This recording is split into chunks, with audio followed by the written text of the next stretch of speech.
Hello and welcome back to the channel. Today we're diving into one of the most significant topics in recent British history, and that's Brexit once again. Specifically, immigration trends and border control after the UK's decision to leave the European Union. This has been a major point of discussion since the referendum in 2016, and while Brexit officially happened in 2020, we're only now starting to see its long-term impact on the UK's borders and immigration policies. So let's break it all down. Now, before we jump into what's changed post-Brexit, let's take a step back and understand the key context. For decades, the UK was part of the EU's free movement zone, which allowed citizens of any EU country to live and work in the UK without needing a visa. This was mutually beneficial, meaning Brits could also live and work in the EU under the same rules. But, as many of you know, immigration played a central role in the Brexit debate. Concerns over high levels of immigration, particularly from Eastern Europe, led many to vote leave in hopes of regaining control over UK borders.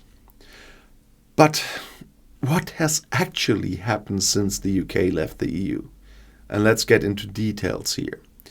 One of the most immediate and obvious changes is that the UK no longer participates in the EU's free movement policy. This means that EU citizens now need visas to live, work or study in the UK, just like people from the rest of the world.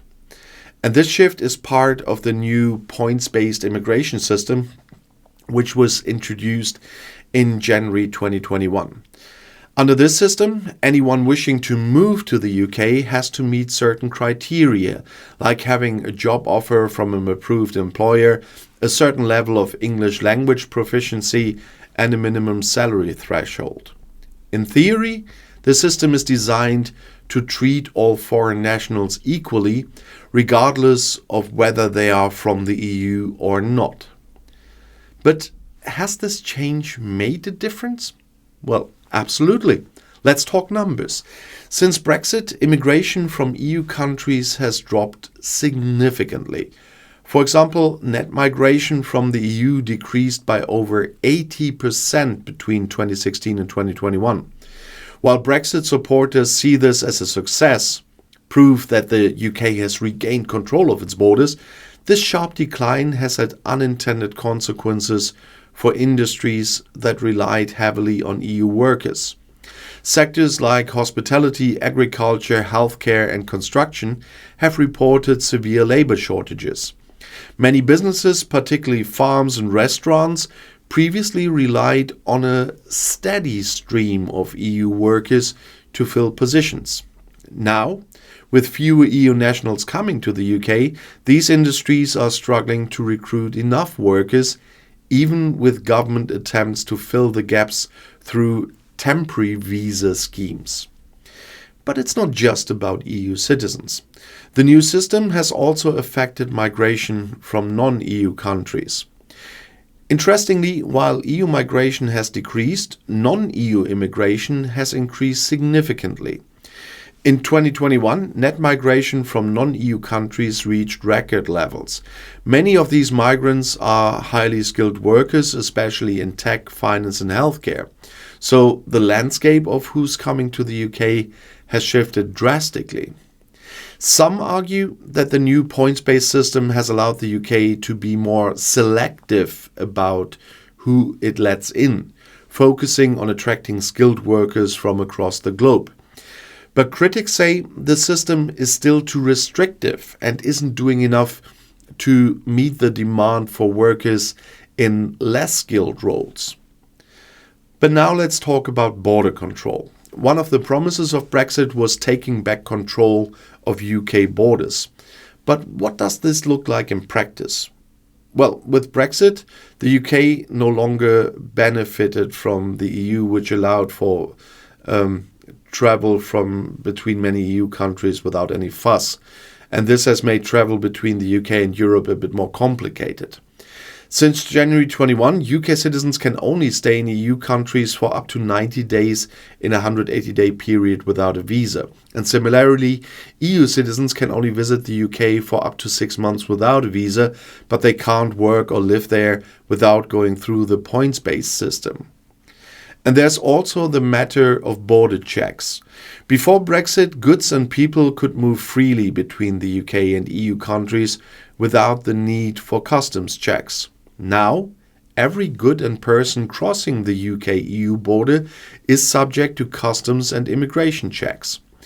This has increased delays at ports like Dover and created backlogs for businesses that rely on quick, efficient transport of goods. The government has been working to streamline this process, but it's still a significant change from the pre-Brexit era.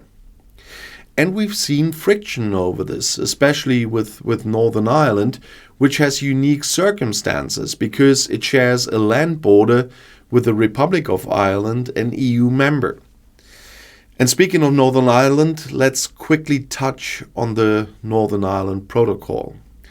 This was one of the trickiest parts of the Brexit negotiations, and it's still causing headaches today. The protocol is designed to avoid a hard border between Northern Ireland and the Republic of Ireland, which was a key part of the so-called Good Friday Agreement. But this means that in practice, Northern Ireland is still aligned with some EU rules, even though it's part of the UK.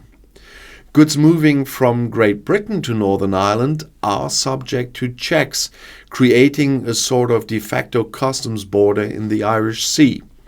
And this has caused political tensions, with some in Northern Ireland arguing that it undermines their place in the UK. Looking ahead, the full impact of Brexit on immigration and border control is still unfolding. The UK government has signalled that they may make further tweaks to the immigration system to at least address the labour shortages. And there's also a focus on tightening border security, especially around asylum seekers and illegal immigration. We've seen the controversial plans like sending asylum seekers to Rwanda and all the headlines there. But one thing is clear.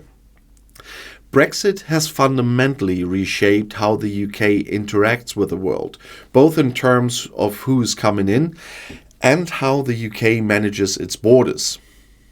So, what's next for post-Brexit Britain? We will see further changes to immigration policy as industries call for more workers. Will we? Or will the government continue to prioritize reducing overall immigration numbers, even at the cost of economic disruptions? Only time will tell, but one thing's for sure. Immigration and border control will remain central to the post-Brexit conversation for years to come. So thank you so much for watching, and if you found this video informative, don't forget to give it a thumbs up and subscribe to the channel for more deep dives into current events and global trends for the UK. See you next time. The next video is right here in the end screen.